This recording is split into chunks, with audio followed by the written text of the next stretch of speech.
Hello welcome back to students our YouTube channel Mohsin classes. तो हम अभी स्टार्ट करने जा रहे हैं पीटीयू का सिलेबस, जो कि बीएससी रेडियोलॉजी के लिए है। पीटीयू का सिलेबस और डीआरटी मतलब डिप्लोमा इन रेडियोलॉजी कर रहे हैं उनके लिए भी ये फर्स्ट सेम और सेकंड सेम दोनों सेम होता है।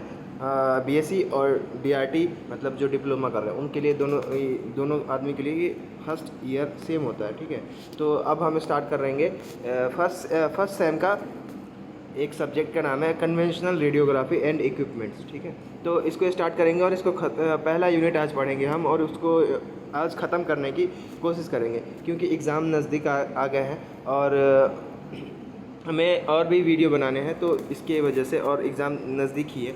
तो मैं ये मतलब मैं चैलेंज कर रहा हूँ कि यूट्यूब पे जितना भी वीडियो है ना, यूट्यूब पे जो भी वीडियो है इस सब्जेक्ट से रिलेटेड, तो उस सबसे आसान सबसे इजी मैं लिख के लाया हूँ और मैं समझा भी दूंगा। ये वीडियो देख लोगे तो आपको पता भी लग जाएगा, और अगर आप ये वीडियो देख के जाते हो एग्ज़ाम में तो आप अच्छा करोगे, मैं इस बात की गारंटी देता हूँ। और आप अच्छा से लिखोगे, नंबर अच्छा आएगा, आप पास हो जाओगे। ठीक है, जो बच्चे फेल हो रहे हैं उनके लिए भी ये वीडियो है, जो रीअपेयरिंग में बैठे हैं उनके लिए भी, और जो पहली बार एग्ज़ाम दे रहे हैं उनके लिए भी। और ख़ासकर ये जो वीडियो है ये आईजीसी से बनाया जा मतलब आईजीसी कॉलेज से बनाया जा रहा है, Indo global group of colleges से। तो उन Indo global group of colleges के जो भी बच्चे हैं वो ज़रूर इसे देखें, क्योंकि ये सेम पैटर्न फॉलो होता है। सेम आपका अगर मिड सेशनल एग्ज़ाम है या फिर फर्स्ट सेशनल एग्ज़ाम है, थर्ड सेशनल एग्ज़ाम है, सब में सबका मैं फॉर्मेट रखा हूँ, सबका क्वेश्चन रखा हूँ, सबका असाइनमेंट का क्वेश्चन है। आप जो भी टीचर का बोलोगे उस टीचर का वीडियो डाल दूंगा, आप उससे पढ़ के जाओ। एग्ज़ाम से एक रात पहले पढ़ो, 2 रात पहले पढ़ो, पढ़ के जाओ और अच्छे से मार्क्स आएंगे, अच्छे मार्क्स आएंगे, मैं इस बात की गारंटी देता हूँ। तो चलिए स्टार्ट करते हैं आप कन्वेंशनल रेडियोग्राफी एंड इक्विपमेंट्स। तो इसमें हम फर्स्ट सेशनल का ये सब्जेक्ट है कन्वेंशनल रेडियोग्राफी एंड इक्विपमेंट्स, पहला यूनिट है एक्सरे। तो उसमें हम पढ़ेंगे कॉन्टेक्स्ट देख लो, इंट्रोडक्शन टू एक्सरे और discovery to x-ray, properties of x-ray, production of x-ray, components में उसके आ जाते हैं glass housing, cathode assembly, anode assembly. ठीक है, तो ये एक फिगर है हमारा, जो कि स्टेशनरी एनोड है, मतलब सिंपल एक्सरे ट्यूब है, सिंपल एनोड का एक्सरे ट्यूब है। और ये आप इससे देख लो, ये हाई वोल्टेज सप्लाई है, ये कैथोड है। कैथोड के अंदर ये फोकसिंग कप लगा हुआ है, ये फोकसिंग कप है, और ये फिलामेंट है जो कि इलेक्ट्रॉन इजेक्ट करता है, और वो फोकसिंग कप जिसे फोकस करता है एनोड की तरफ। एनोड के ऊपर ये थोड़ा सा ये टी दिख रहा हो, टी, ये है टारगेट एटम, जिसे हम कहते हैं टंगस्टन का बना हुआ होता है, और ये एम्बेडेड होता है एनोड के अंदर। तो इस पे जब लाइट टकराता है तो एक्सरे प्रोड्यूस होता है, 99% ऑफ हीट प्रोड्यूस होता है, only 1% of total energy is x-ray produce, only 1% x-ray produce होता है पूरे एनर्जी का। ठीक है, तो चलिए आगे बढ़ते हैं। अब बात करेंगे हम discovery of x-rays. Discovery of x-rays में है तुम्हारा एक्सरे WC रोन्टगेन ने खोजा था। ठीक है, WC रोन्टगेन जर्मन साइंटिस्ट थे, 1895 में उन्होंने ये मतलब खोज किया। ये खोज जो है ना एक्सीडेंटली हुआ था, मतलब वो दूसरे चीज़ के लिए एक्सपेरिमेंट कर रहे थे लेकिन मिल ये गया, तो एक्सीडेंटली डिस्कवर्ड हुआ था ये। रोन्टगेन रिसीव्ड फर्स्ट रोन्टगेन इस डिस्कवरी के लिए रोन्टगेन साहब को, साइंटिस्ट जो थे रोन्टगेन साहब, उनको फर्स्ट नोबेल प्राइज़ फिज़िक्स में दिया गया। इससे पहले फिज़िक्स के फील्ड में कभी भी नोबेल प्राइज़ नहीं दिया गया था, उनको पहला फिज़िक्स का नोबेल प्राइज़ मिला, इस बात को याद रखिएगा, 1901 में, इस डिस्कवरी की वजह से। अब इसका एक्सरे का प्रॉपर्टीज़ पढ़ते हैं। तो एक्सरे जो होता है इलेक्ट्रोमैग्नेटिक रेडिएशन होता है, शॉर्ट वेवलेंथ। आप जानते हैं जब शॉर्ट वेवलेंथ होगा ना, अब किसी भी चीज़ का जब शॉर्ट वेवलेंथ होता है तो उसका एनर्जी हाई होता है। ठीक है, हाई एनर्जी है शॉर्ट वेवलेंथ, और ये ट्रेवल करता है straight line, velocity equal to light. Light का जो वेलोसिटी उसके समानांतर इसका भी वेलोसिटी है, जो कि स्ट्रेट लाइन में ट्रेवल करता है। ये इन्फ्लुएंस नहीं होता है, मतलब ये इन्फ्लुएंस नहीं होता है इलेक्ट्रिक और मैग्नेटिक फील्ड से, मतलब इलेक्ट्रिक फील्ड या मैग्नेटिक फील्ड लगाने से ये भटकता नहीं है, ये अपनी राह को सीधा चलता है, मतलब ये इधर उधर डेविएट नहीं होता। X-ray penetrate through the substance that are opaque or to visible light, मतलब ये हम ओपेक जो ऑब्जेक्ट है उसको भी पेनिट्रेट कर सकता है, जो विजिबल लाइट्स जो होते हैं ना उसकी वजह से। तो x-ray produce fluorescence in material like calcium tungstate and caesium iodide. Fluorescence क्या है कि अगर कोई चीज़ देर तक खुद ब खुद चमकते रहे उसे कहते हैं कि वो ग्लो कर रहा है, तो फ्लोरोसेंस उसे कहते हैं। तो कैल्शियम टंगस्टेट और सीजियम आयोडाइड जो है ना, इसके अंदर अगर आप एक्सरे से एक्सपोज कराओगे तो वो जब एक्सरे हटा लोगे तो खुद ब खुद चमकता रहेगा। जब एक्सरे आप एक्सपोज करना बंद भी कर दोगे उसके बाद भी ये ग्लो करेगा, उसे कहते हैं fluorescence. X-ray affect the photographic film. X-ray जो है फोटोग्राफिक फिल्म को अफेक्ट करता है फ्रॉम लेटेंट इमेज, और लेटेंट इमेज बनाता है। X-ray produce ionisations and excitations. X-ray produce करता है ionisation and excitation in the substance through the which they pass. जिस सब्सटेंस से वो पास होता है उसमें आयोनाइजेशन करता है और एक्साइटेशन करता है। Produce chemical changes in the substance through which they are pass. Chemical change भी करता है जिससे वो पास होता है, ठीक है। Produce biological effect in living organism में बायोलॉजिकल इफेक्ट देखने को मिलता है, जैसे में सेल डैमेज कर देता है, कभी कभी ज़्यादा ही डोज लग जाता है तो वो इंसान ही मर जाएगा, या कभी कभी कम डोज लगा लेकिन ज़्यादा पीरियड ऑफ टाइम के लिए लगा, बार बार लगा तो उसे कैंसर हो जाएगा, आगे चल के वो मर जाएगा। या फिर कोई ऐसा मतलब जीन डिफेक्ट हो जाएगा, जीन म्यूटेशन हो जाएगा, तो वो थोड़ा उसका pass on to the next generation में चांसेस बढ़ जाएगा और उसके नेक्स्ट जनरेशन को ख़तरा हो सकता है, ऐसा बात है। अब द प्रोडक्शन ऑफ एक्सरे पर आते हैं। प्रोडक्शन ऑफ एक्सरे में है कि एक्सरे जो है वो प्रोड्यूस होता है कब, जब फास्ट मूविंग इलेक्ट्रॉन्स को रोकते हैं टारगेट मटेरियल से, जो कि बना हुआ होता है टंगस्टन से। मूविंग इलेक्ट्रॉन पोजेस, जो मूविंग इलेक्ट्रॉन के पास काइनेटिक एनर्जी था वो कन्वर्ट होता है हीट एंड एक्सरे में। व्हेन सडनली स्टॉप, जब कोई अचानक से फास्ट मूविंग इलेक्ट्रॉन्स को रोक देंगे by the help of target material which is embedded in the anode, तो all the kinetic energy is converted into heat and x-ray. यहाँ पे लिखा भी हुआ है all the kinetic energy is converted into heat and x-rays. Conversion taking place in a target material जो हमने बताया एनोड के अंदर धंसा हुआ था, एम्बेडेड होता है। Interaction of electrons with a target is basis of x-ray production, इसी को कहते हैं एक्सरे प्रोड्यूसन। तो 99% हीट प्रोड्यूस होता है, ओनली 1% एक्सरे प्रोड्यूस होता है, इस बात को याद रखिएगा। अब ये हमारा हैंड रिटन नोट्स है, तो इसमें देखिए हमने थोड़ा सा मेरा डायग्राम थोड़ा ख़राब है और मेरा डायग्राम उतना अच्छा बनता भी नहीं, पता नहीं क्यों। तो यहाँ पे ये लिखा हुआ है कि एक्सरे जो है वो एक्सीडेंटली डिस्कवर हुआ था, विल्हेम रॉन्टजेन ने किया था 8 नवंबर 1895 को। ये बहुत यूज़फुल डिस्कवरी था मेडिकल फील्ड में और ट्रीटमेंट डायग्नोसिस फील्ड में, ठीक है। और जो पहला एक्सरे किया गया था ना, पहला एक्सरे वो रॉन्टजेन साहब की बीवी का किया गया था, मतलब उनकी वाइफ का। तो उनके हैंड का किया गया था, उनके हैंड में आज भी उनका रिंग जो है, वेडिंग रिंग, वो दिखा जा सकता है। कंपोनेंट ऑफ एक्सरे पे आता है। कंपोनेंट ऑफ एक्सरे में 3 चीज़ें, ग्लास इन्वेलप, कैथोड, एनोड, ठीक है।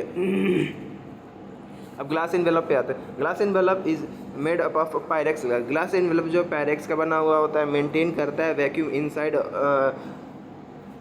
टू अलाउ मोर, जो कि हेल्प करता है, मतलब जो वैक्यूम बना के रखते हैं वो हेल्प क्या करता है कि हेल्प करता है वो इफ़िशिएंट एक्सरे प्रोडक्शन, मतलब अच्छा से एक्सरे प्रोड्यूस करेगा। एक्सरे ट्यूब का जो लाइफ है वो बढ़ा देगा।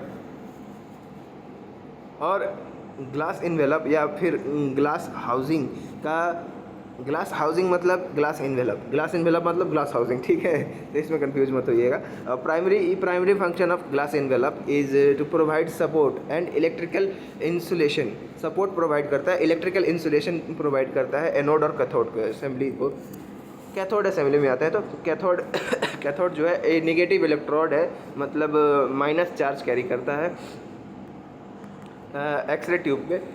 It consist of a filament connecting wires और फोकसिंग कप। कनेक्टिंग वायर क्या करता है, वोल्टेज सप्लाई करता है। फोकसिंग कप क्या करता है, फोकस करता है। फिलामेंट क्या करता है, हीट अप होके उसके अंदर से अपने अंदर से इलेक्ट्रॉन बाहर निकाल के फोकसिंग कप को देता है कि लो फोकसिंग कप तुम फोकस करो इसे एनोड पे, ताकि एक्सरे प्रोड्यूस हो जाए। ठीक है, अब फिलामेंट देखो, filament cathode filament is made up of thin tungsten. Cathode filament जो है वो एकदम पतली पतली थिन टंगस्टन के वायर से बना हुआ होता है, जिसका डायमीटर होता है 0.3 से 0.5 मिलीमीटर तक। ठीक है, जो कि इलेक्ट्रॉन का बहुत बेहतरीन सोर्स है।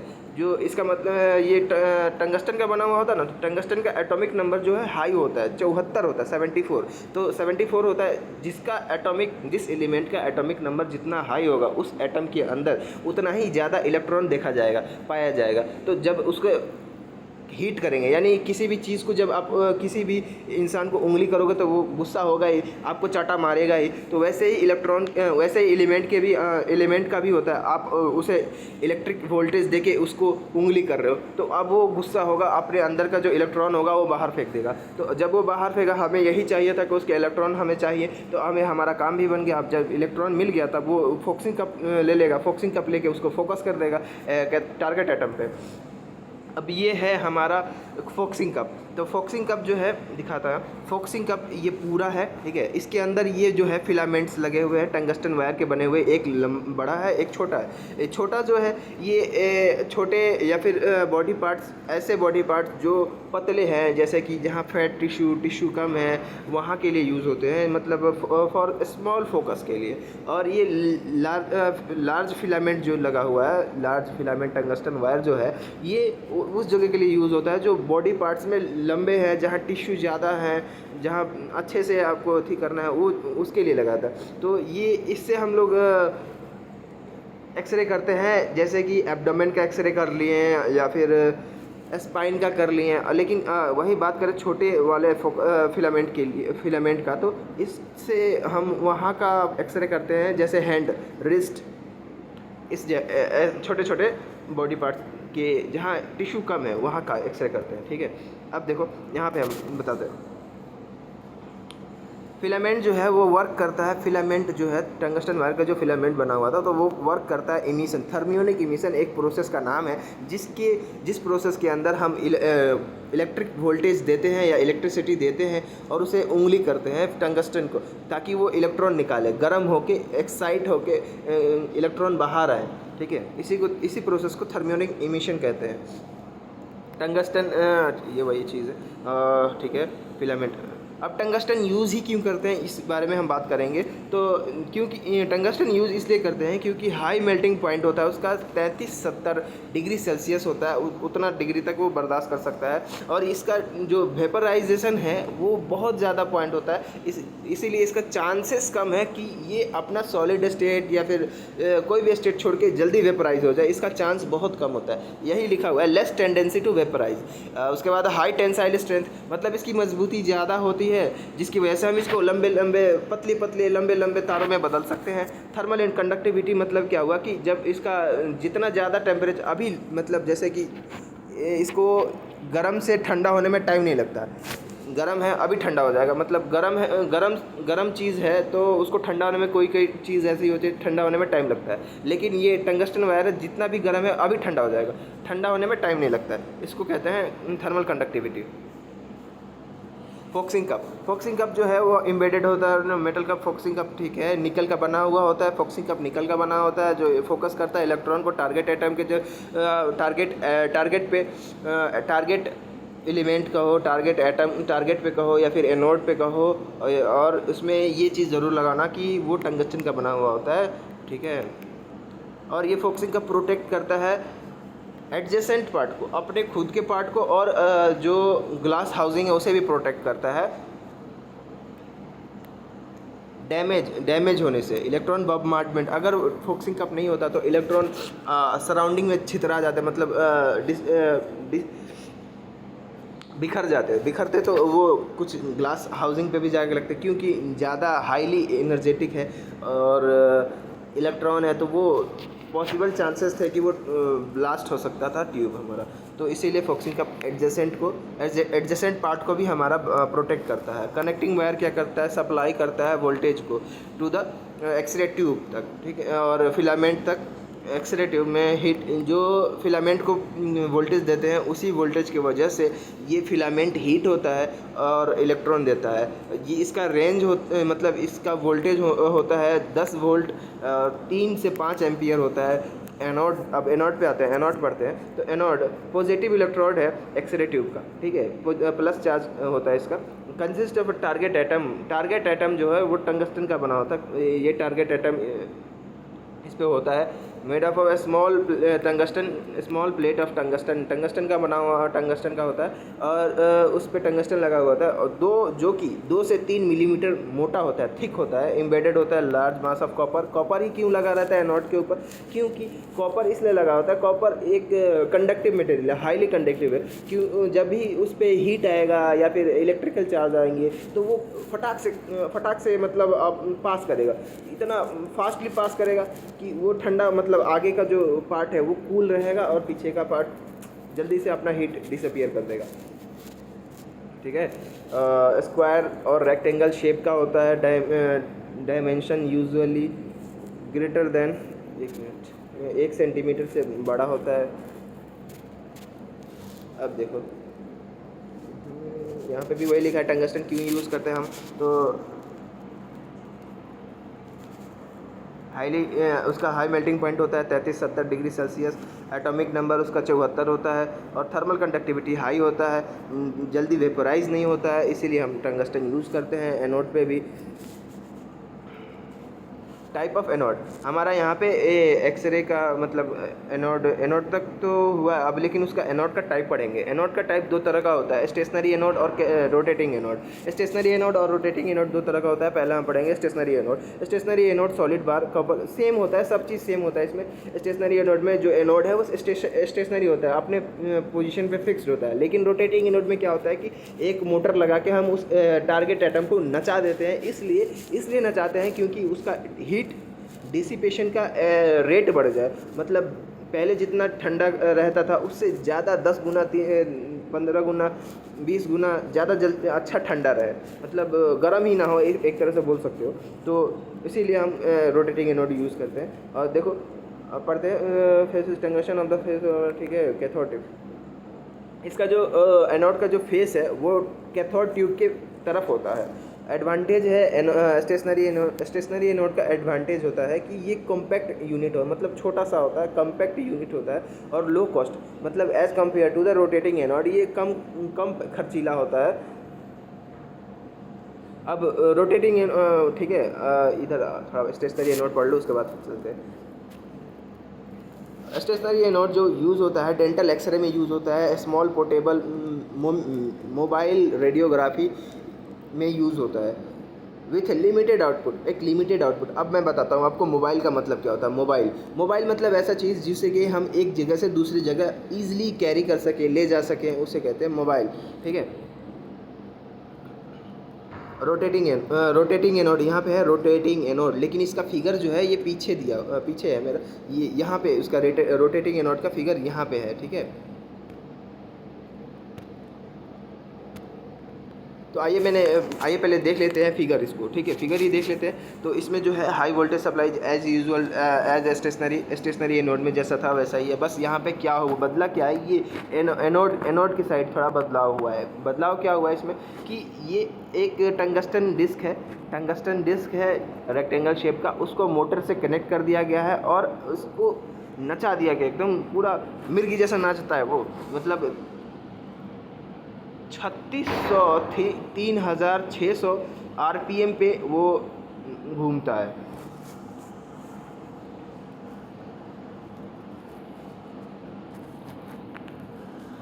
Rotating anode allow the beams to interact with the large target area, ठीक है, made up of pure tungsten modern.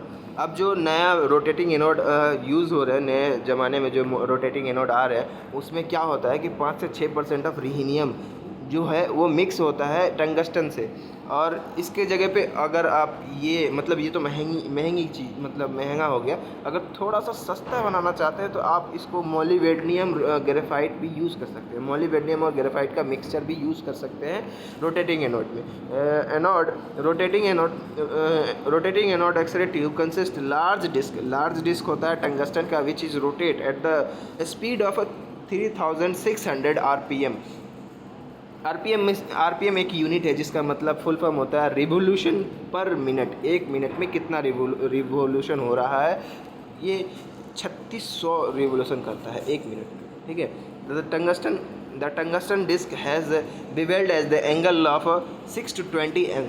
जो टंगस्टन का एंगल होता है वो बिवेल्ड मतलब थोड़ा सा झुका हुआ होता है। कितने एंगल पे? 620 मतलब 6 डिग्री से 20 डिग्री पे झुका सकते हैं। ये मैन्युफैक्चरिंग कंपनी पे डिपेंड करता है वो कितना बिवेल्ड कर रहा है एंगल, ठीक है।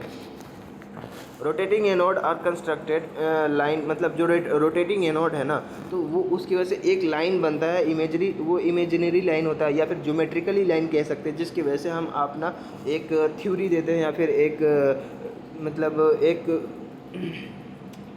ज्योमेट्रिकली लाइन एक है जिसकी वजह से हम एक कंसेप्ट बिल्ड करते हैं। ये लाइन फोकस प्रिंसिपल का ये लाइन फोकस प्रिंसिपल क्या है कि जब हम इलेक्ट्रॉन इजेक्ट करते हैं फिलामेंट से तो वो फोकस करता है। जब फोकस होता है ना तो उस समय ये लाइन फोकस काम आता है कि ये फोकस किधर जाएगा, मतलब ये टारगेट एटम पे फोकस हो रहा है या नहीं हो रहा है, होगा कि नहीं होगा। क्योंकि प्रोसीजर हो रहा है मतलब हम एक्सरे ट्यूब चालू कर दिए तो उसके बीच में जाके नापी तो नहीं कर सकते हैं, उसके बीच में जाके हम उसको कंस्ट्रक्ट तो नहीं कर सकते। इसीलिए उससे पहले ही एक मतलब एक ज्योमेट्रिकल लाइन बनाया जाता है ताकि उसे एजम्पशन किया जा सके कि ये यहाँ से इलेक्ट्रॉन अगर निकला तो कहाँ जाके टकराएगा। उसको लाइन फोकस प्रिंसिपल कहते हैं।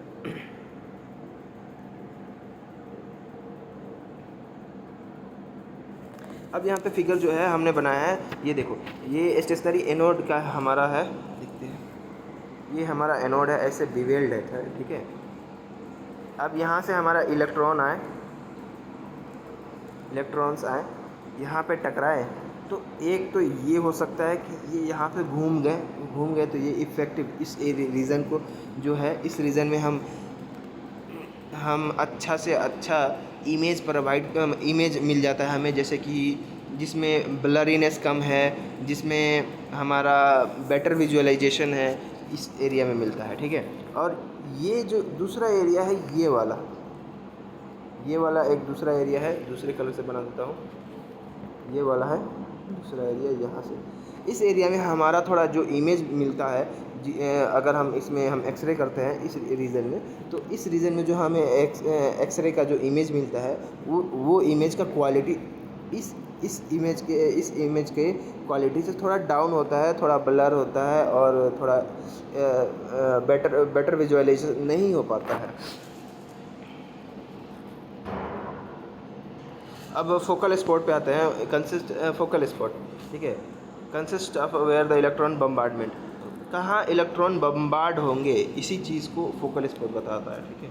एंड द रेडिएशन कहाँ प्रोड्यूस होगा इसको भी बताता है। फोकल स्पॉट को अब हम दो तरह से दो टाइप होते हैं। फोकल स्पॉट के दो टाइप हैं। एक स्मॉल फोकल स्पॉट किसको कहते हैं कि ये जो है इफेक्टिव फोकल स्पॉट है, इसी का दूसरा नाम स्मॉल फोकल स्पॉट है क्योंकि ये छोटा है। और ये एक्चुअल फोकल स्पॉट जो है ना, एक्चुअल फोकल स्पॉट इसे कहते हैं लार्ज फोकल स्पॉट, ठीक है। Small focal spot is use spatial resolution, मतलब better quality of x-ray are obtained thinner body parts, मतलब इस रीजन में उस बॉडी पार्ट्स का एक्सरे करते हैं जिस बॉडी पार्ट्स को में मतलब टिश्यू कम हो, थिन हो, जैसा एग्जांपल है हमारा हैंड हो गया, रिस्ट हो गया, एंकल हो गया, एंकल हो गया, ऐसे। अब लार्ज फोकल स्पॉट पढ़ते हैं। लार्ज फोकल स्पॉट हमारा है, तो लार्ज फोकल स्पॉट जो है large focal spot is spot use when body part is image. Body parts, large body parts का जब हम इमेज निकालते हैं, एक्सरे इमेज, तब हम इसका यूज़ करते हैं लार्ज फोकल स्पॉट का। लार्ज फोकल स्पॉट में एक्सपोजर ज़्यादा लगता है। एक पैरामीटर है MAS, MAS बोल सकते हो या MA बोल सकते हो। तो ये एक्सपोजर बताता है, एक्सपोजर का लिमिट बताता है। ये आपको जब एक्सरे करने जाओगे तो ये MAS और KVP आपको सेट करने को मिलेगा। वहाँ पे हर बॉडी पार्ट्स का MAS और KVP अलग अलग सेट होता है, अलग अलग, ठीक है। लो रेजोल्यूशन पुअर क्वालिटी, मतलब इस रीज़न से जो हम इमेज या एक्सरे करते हैं, उस एक्सरे इमेज का जो क्वालिटी होता है वो लो होता है, रिजोल्यूशन लो होता है, पुअर क्वालिटी होता है as compare to small focal spots, ठीक है। इसमें किस किस का हम कर सकते हैं एग्जांपल देख लो, चेस्ट, एब्डोमेन, स्पाइन वगैरह का, ठीक है। इसी के साथ आपका ये पूरा x-ray chapter unit first radiology का सिलेबस और चैप्टर ख़त्म हुआ। अब इसके अगले यूनिट जो हैं, यूनिट 2 जो है आपका एक्सरे कैसेट, तो उसके बारे में हम पढ़ेंगे, एक्सरे कैसेट के बारे में। तो आप कमेंट करके बताएं कि ये वीडियो आपको कैसा लगा। और एक और बात, हमारे चैनल को सब्सक्राइब कर लें, बेल आइकन को प्रेस कर दें। और ये जो जिस चीज़ से मैंने पढ़ाया, ये PDF आपको लिंक में दे दूंगा डिस्क्रिप्शन में, आप वहाँ से जाके डाउनलोड करें, डाउनलोड करके पढ़ लें। एग्ज़ाम से 1-2 दिन पहले भी पढ़ेंगे तो पास हो जाएंगे। Thank you.